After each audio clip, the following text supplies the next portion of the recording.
Alright, Shalom, this is Harwan by Yasha Allah of the GMS Lions Den Camp. I want to say Kal Halayim, La Yahawashi, by Hashem Yahawashi, by Hashem, Harakah Kodash, Ma'amad. Double honor to the elder apostles of GMS and their elders. And Shalom to you, Akim, and Akwati, and the children that believe in sincerity and the truth around the four corners of the earth. This is Zechariah 8:3. Thus saith Yahweh, I am returned unto Zion, and will dwell in the midst of Jerusalem. And Jerusalem shall be called a city of truth, in the mountain of Yahweh of armies, the Lord of armies, the holy mountain. Alright, and in this lesson I want to go into that term mountain, holy mountain, and what it represents. It represents the children of Israel being chosen out of all humanity, to be his priest upon the earth, right? To be his holy mountain. The word holy means set apart or sanctified, right? Separated. So how do you set everybody? How do you set one thing apart from another? In the sense of humanity or life, you give something laws. So to set humanity, to separate humanity away from animals or beasts, you give them laws or order. All right, and that's being made in the image of Yahawashi Yahawashi. Not just how they look, but dealing with laws, dominion, and order. All right, so that's what sets us apart as being a nation. But it says in the midst of Jerusalem, called a city of truth. For what Yerushalayim means, city of peace. All right, and what's peace? Righteousness is peace. Peace between the Father, and a nation of people on this earth.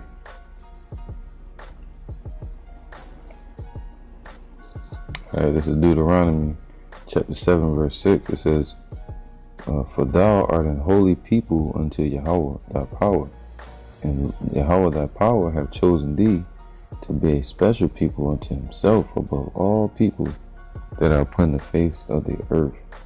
All right, so that's to be separated, to be chosen. All right, and that's what separates us from these other nations, is the laws. All right, because even out of that mountain of Israel, he's only choosing a city, which would be the elect.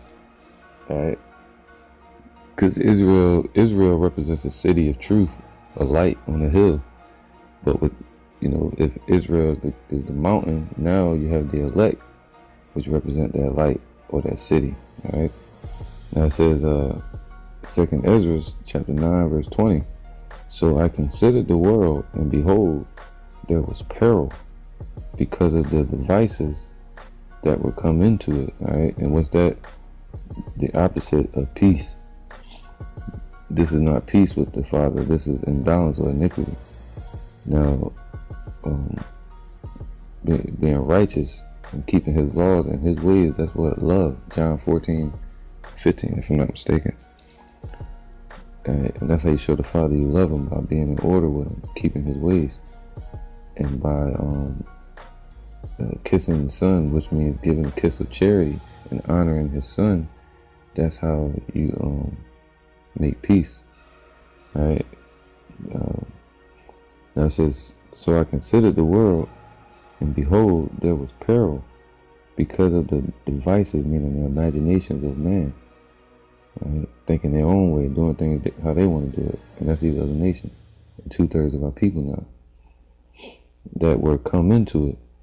"And I saw and spared it greatly, and have kept me a grape of the cluster, and a plant of a great people."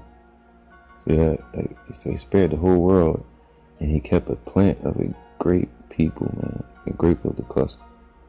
Now it says, "Let the multitude perish then, which was born in vain, but let my grape be kept, and my plant, for with great labor have I made it perfect." Man.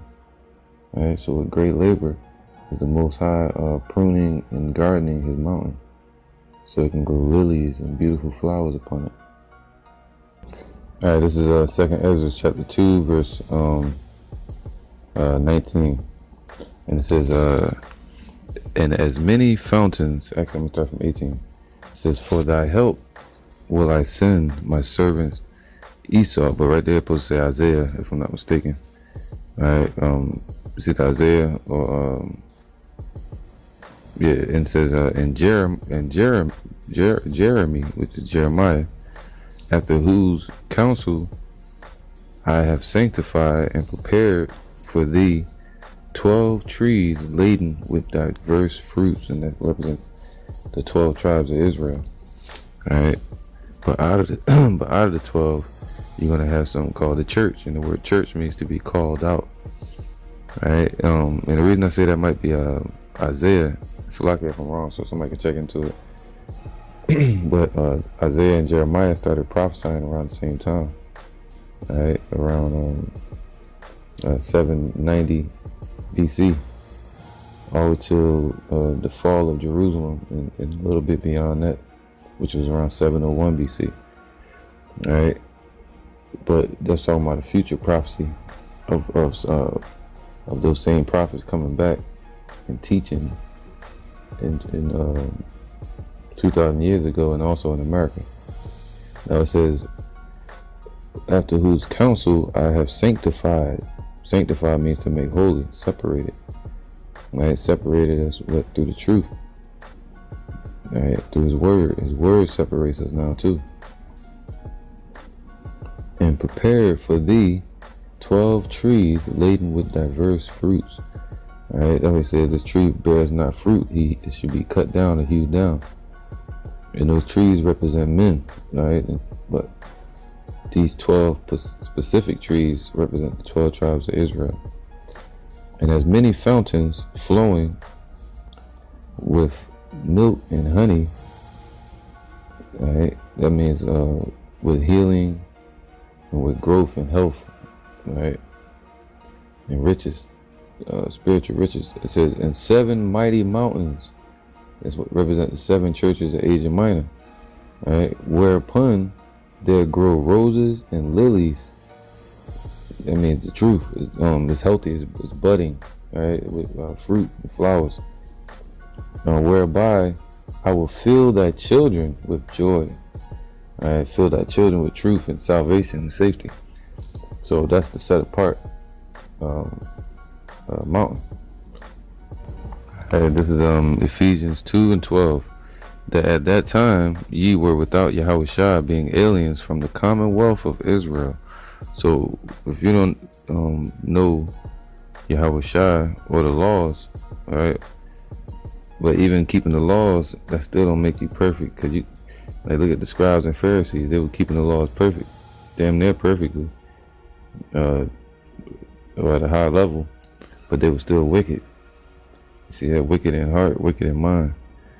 Now, and wicked in understanding. But it says that at that time you were without Yahawashi, being aliens from the commonwealth of Israel. So being Gentiles, or basically being naked, walking around blindly, being Gentiles, but they're really Israelites.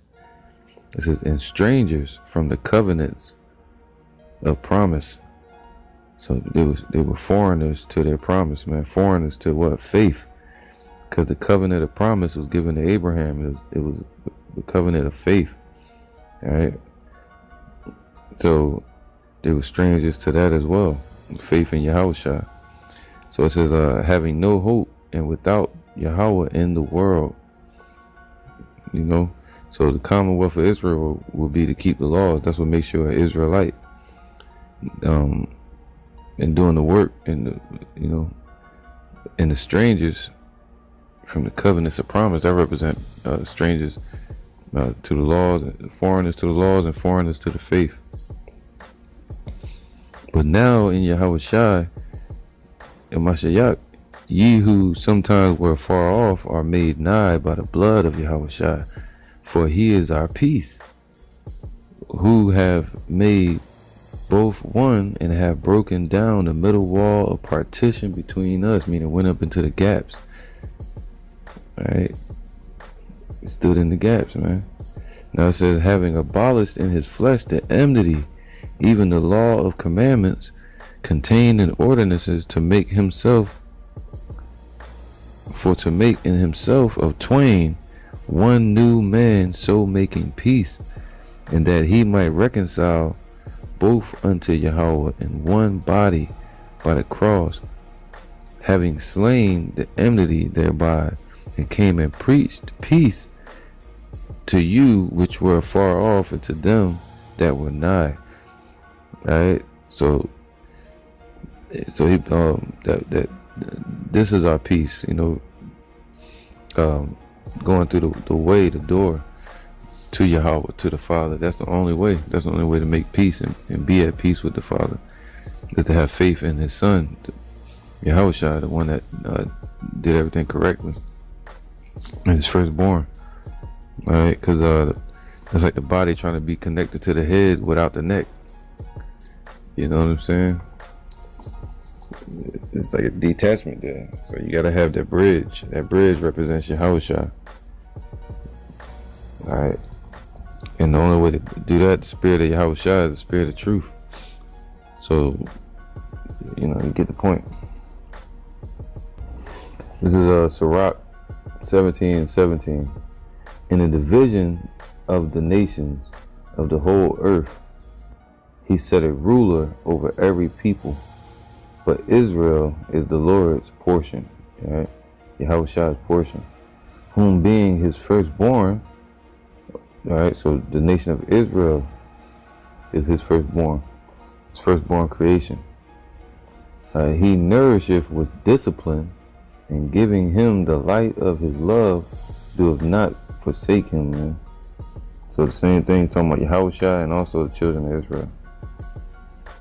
So by us being the Lord's portion, that makes us separated, through what? Discipline, through laws, through love, through commandments, through faith, through truth.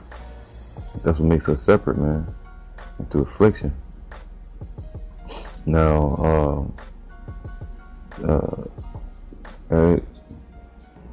So through Yahawashi making peace being preached to the elect of the children of Israel that were scattered, then that allows the hopeful elect to be at peace with the Father. See that, making us what? A city of peace, which is Yerushalayim, a people before it's a place. I mean, you have to be at peace with the Father before you can even be a damn residence or a place. A community doesn't have to reside together, they just have to commune together, in either physically or mentally. And that's what makes us a community, wherever we're scattered. Right? Being at peace with the Father through Yahawashi. Right? Now it says, Zechariah 8:3, thus saith Yahweh, I am returned unto Zion. See, that's when he said he repented himself, meaning he just returned. He just drew back, and he said, if we return unto him, he'll return unto us. That's just it. Alright, and I am returned unto Zion, and I will dwell in the midst of Jerusalem, and Yerushalayim shall be called a city of truth. So that means every other city or every other nation, a city of lies. In the mountain of Yahweh of armies, the holy mountain, so the holy foundation, and that foundation is Yahawashi, all right? And that's what the word mountain represents, is a foundation. So that foundation is set upon Yahawashi, the rock, and the memorial stones, which would be the elect. All right, set upon the memorial stones of the 12 patriarchs, 12 tribes of Israel. Thus saith Yahweh of armies, there shall yet old men and old women dwell in the streets of Jerusalem. Alright, so people are going to grow to a great old age in the kingdom. Alright, so that means they're going to be Watch this. It says, dwell in the streets of Jerusalem, and every man with his staff in his hand for very age. And the streets of the city shall be full of boys and girls playing in the streets thereof. Thus saith Yahweh of hosts, if it be marvelous in the eyes of the remnant of this people, in these days should it also be marvelous in mine eyes, saith Yahweh. Alright, it says, thus saith Yahweh, behold, I will save my people from the east country and from the west, and I will bring them, and they shall dwell in the midst of Jerusalem, and they shall be my people, and I will be their power, in truth and in righteousness, man. Alright, so this happened back then, but this is a future prophecy talking about the spiritual temple being built. Because in the kingdom, they're not going to get old, you know. So when our people were called back to Jerusalem, the Lord was telling them that they're going to be protected as a wall without, a city without walls, but with a wall of fire, of protection from Yahawashi around it. And that was around 320, 316 BC, 314, 316 BC, either or. And that's when the temple was rebuilt. Then you had the walls rebuilt around 445 BC. Alright, under Artaxerxes. So the Lord was telling us, don't be slack in putting our hand to the plow and rebuilding the temple. But now in these times, He's telling us don't be slack in rebuilding of the temple, being the spiritual temple. Alright, the spiritual mountain. Now, I'm gonna keep going. Actually, no. Alright, this is Isaiah 2 and 1. It says, the word that Isaiah, the son of Amos, saw concerning Judah and Jerusalem. So, those in the know, they know that Isaiah was sent to prophesy the downfall of Jerusalem in 722 BC. Before 722 BC, and also the downfall of Lachish and the downfall of Jerusalem, which is the southern kingdom. All right, he would prophets to both of the kingdoms. Now, and you'll see some that says this prophet was sent to just Judah or just Jerusalem. All right, but Isaiah was sent to both. Now, it's a prophecy concerning back then, but we know the things that were written aforetime, and if it was written, that means it was acted out or lived in the theater called life. Right now, it was written for our learning today. Future prophecies, because there's no new thing under the sun. You know, just the narrative kind of changes, because if it says Jerusalem and Judah shall dwell safely. Yeah, he brought us back to Judah and Jerusalem in that time for a short period of time, but our people were still wicked. But then he said, you know, but those things are really prophetic, talking about in these days, dwell safely, right? So it's just about knowing how to put things in proper perspective. Verse 2, it says, and it shall come to pass in the last days that the mountain of Yahweh's house shall be established. So the government, the foundation of Yahweh's house shall be established. And when was the foundation established? When Yahawashi was on the scene. Because he said what? Upon Peter, he told Peter, I'm not going to get it. He said, upon you shall I build my church. So that's when the foundation was established. Right? And even today, it was established through Abba Bivens and with Apostle Har on down. And King Mashah. Now it says that the mountain of Yahweh's house shall be established in the top of the mountains.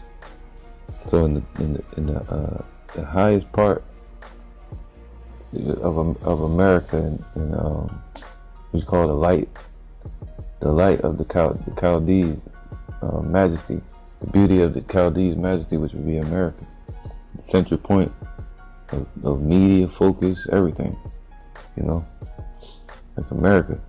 And they say, what? Lift up that banner upon the high mountain and show my people their transgressions. So that's how the house shall be established in the top of the mountains. You see that? It says, it shall be exalted above the hills, and all nations shall flow unto it. You know? So we're being lifted up now, spiritually through this word. But the thing is, someday we're gonna be taken up out of here. Well, how willing I'm up to hopefully elect and be taken to our land. You know, because us even being here is the downfall of Esau. Yahawashi being on the cross was their downfall. Was the downfall of Esau. All right, was the beginning of their end.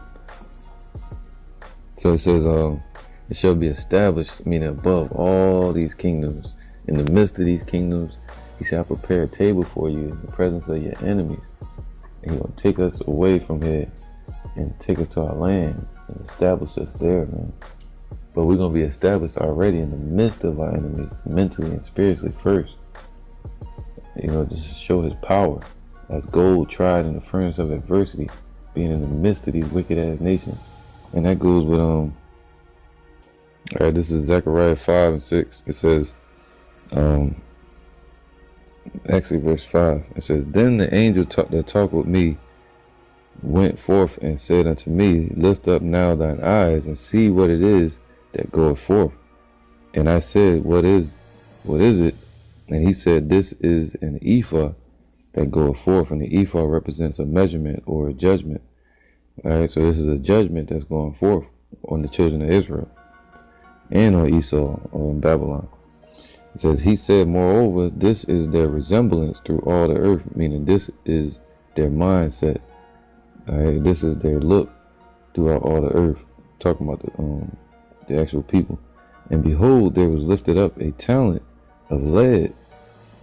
All right, and that talent of lead represents dust, or in the sense of its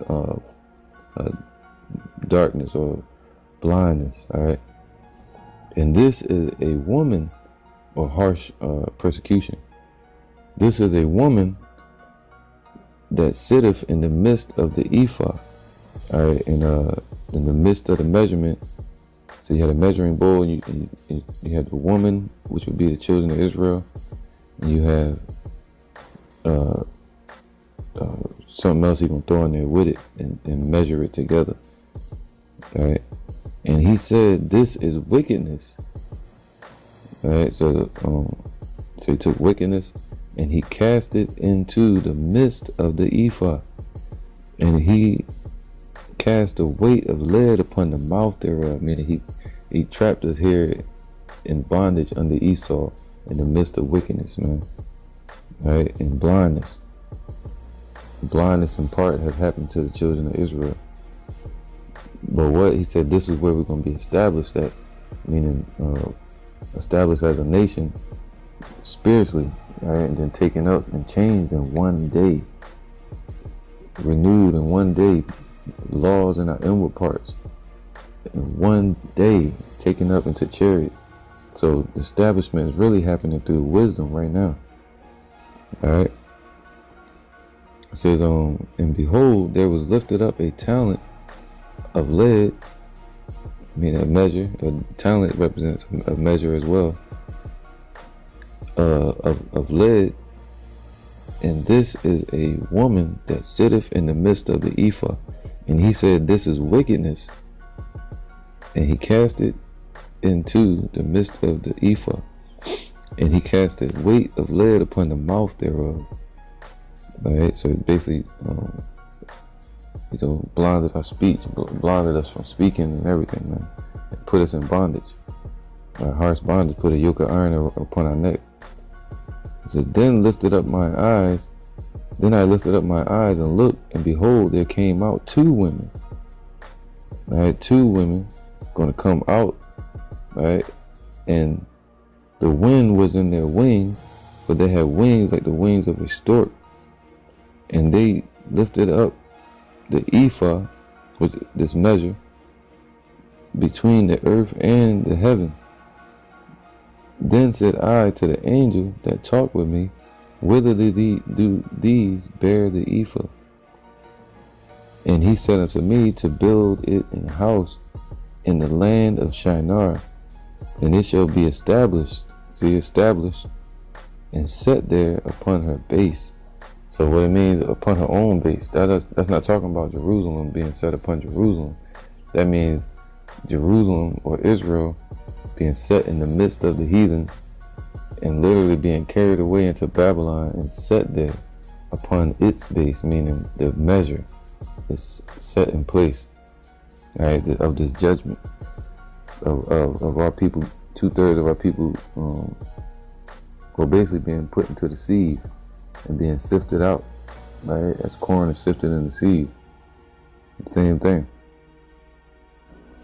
All right, this is Isaiah 2:2.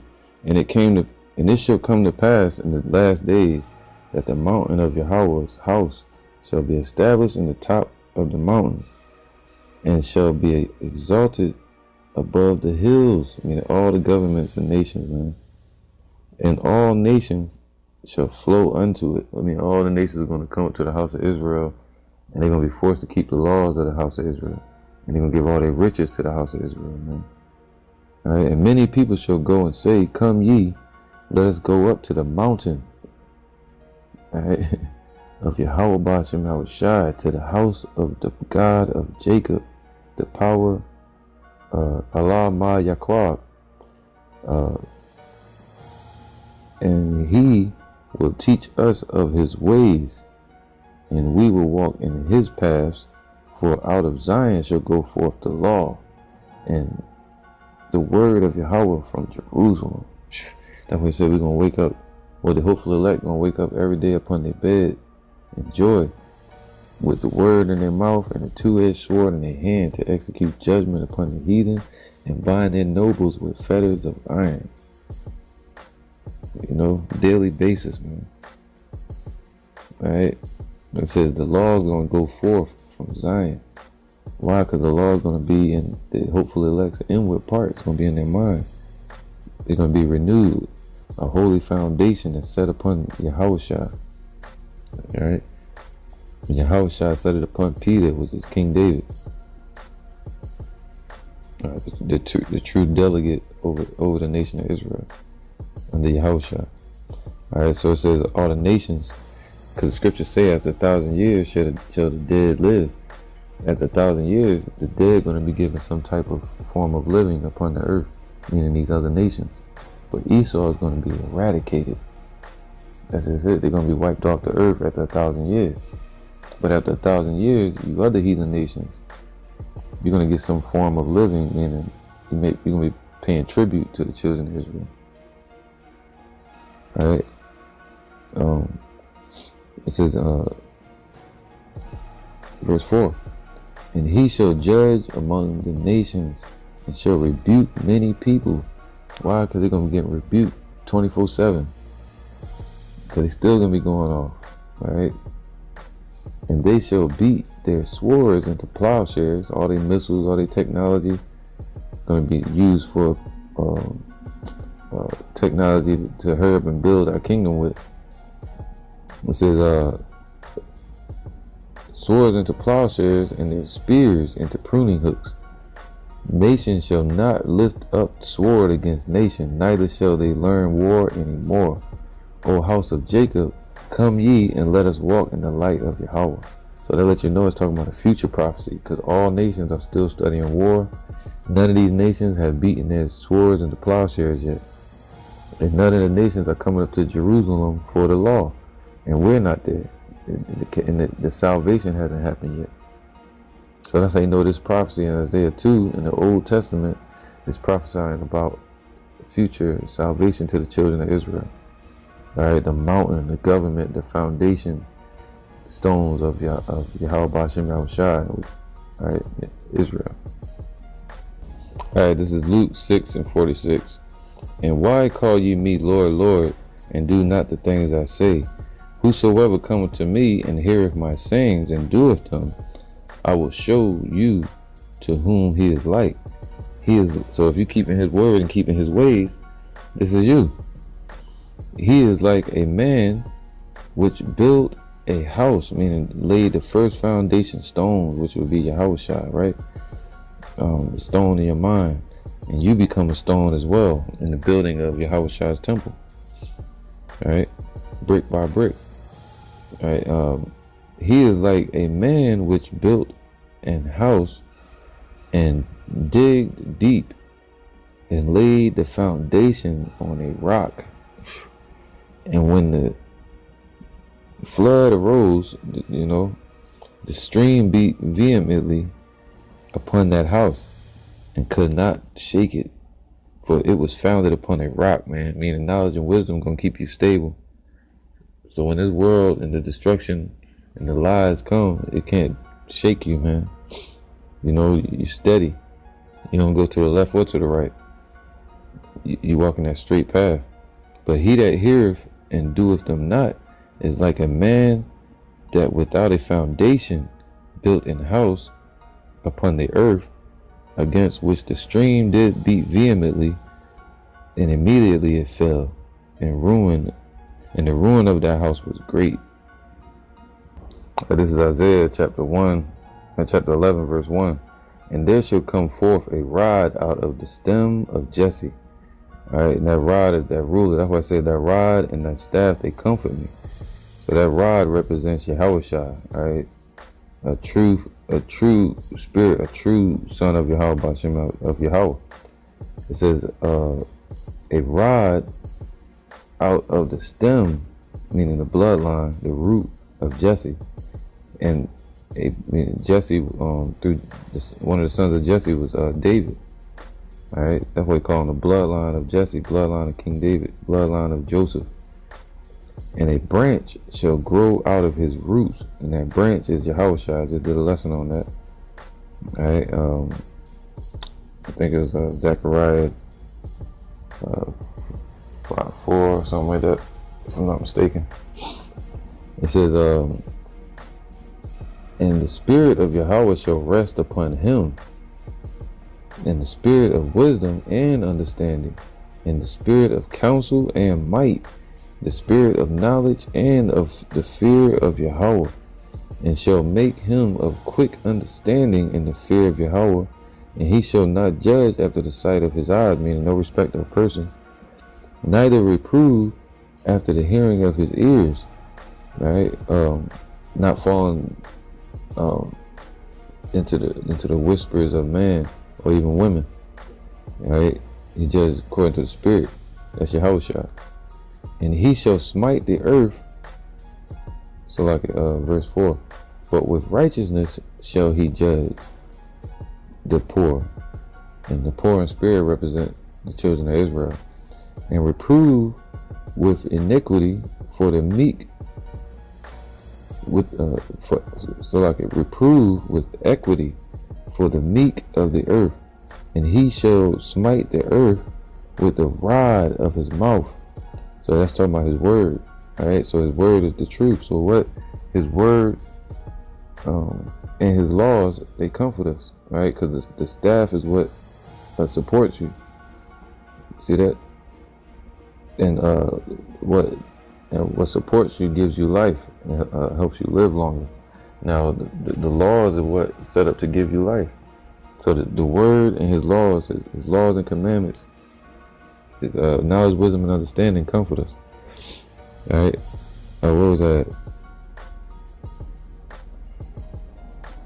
All right. It says, verse 4, and he shall smite the earth with the rod of his mouth, and with the breath of his lips shall he slay the wicked. And that's twofold, because he said he shall make this people wood and your words fire, and we shall burn them up with the words, man. Now, Yahawashi, when he show up, he's literally going to burn these people up too. All right, with his sword, which is that fiery stream that issues out of his chariots or out of him. You know, it says, and righteousness shall be the girdle of his loins. All right, and faithfulness the girdle of his reins. The wolf also shall dwell with the lamb, and the leopard shall lie down with the kid, and the calf, and the young lion, and the fatling together, and a little child shall lead them. That's why he said children playing in the streets. Why? Because there's going to be animals everywhere, fruit, plants, trees, different exotic animals we've never seen, moving around in different parts of the earth, and your children being able to grab whatever animals they want. They're going to grab a lion, bear, and a tiger, and a chicken. You know, and damn a little cat, whatever, man. They're going to have them all together. A snake, and be having fun and playing with them like toys. That's what the animals are. They're like toys, man, for the children. All right? The circle of life, yeah, but they're also here for a purpose. Now, it says, a little child shall lead them, man. Just imagine your child walking through the jungle and woods, and you resting at night peacefully. And your child can travel anywhere it wants to in the universe and be safe. You can leave a horse on the side on the western side of the earth hemisphere. You can go to the eastern hemisphere of the earth, and your horse will be safe. It's still known as your animal, your property. You know, but it says, and the cow and the bear shall feed. The cow and the bear shall feed there. The bear not going to be trying to eat the cow. The lion not going to be trying to eat the fatlings and the calves. Because right now they're dying. They have to eat just to survive. But in the kingdom, the earth going to be so nourished that the earth and the herbs are going to give them nutrients and vitamins and shit. Right? So it says, and the cow and the bear shall feed. Their young ones shall lie down together. And the lion shall eat straw like the ox. See? It's going to eat straw and grass, because it's going to be super nourished, because we're going to keep the land Sabbath. The earth's going to be replenished, and they're going to be able to eat and use their teeth for tearing fruit and tearing straw and grass up. Right? It says, and the suckling child shall play on the hole of the asp, and the weaned child shall put his hand on the cockatrice's den. So a weaned child, meaning a baby just fresh off the nipple, gonna be able to crawl and lay on a hole of a snake den and not be bothered. The snake gonna protect it, or it'll be a toy for the snake, because the children gonna have spiritual power, man. All right. Now it says, verse 9, they shall not hurt nor destroy in all my holy mountain. All right, it's holy, set apart mountain, man, which is the nation of Israel. For the earth shall be full of the knowledge of Yahweh, as the waters cover the sea. So the earth shall be full of the knowledge of the Lord. Why? Because that's what the children of Israel, we're going to inhabit the whole earth. The earth is going to be given to the righteous. He said, go inhabit the earth, which was prepared for you from the beginning, the kingdom, the heavens as well. So wherever we're at, that's what his word is going to be. All right? And these nations are going to come up to us and go up to Jerusalem. And we're going to be the police, the policy enforcers, if you want to call it that. The policy enforcers of Yahawashi. All right? So with that, man, I'm going to end it here, man. I got more parts to go in on this. The holy mountain of Israel, the holy mountain of Yahweh, the set apart, sanctified mountain that is prophesied to be delivered and to bud and bear many forms of flowers and much wisdom and understanding. And that's set up to only be the children of Israel, and out of that, the elect, which will be the city, the holy hill, you know. So with that, I'm going to say shalom.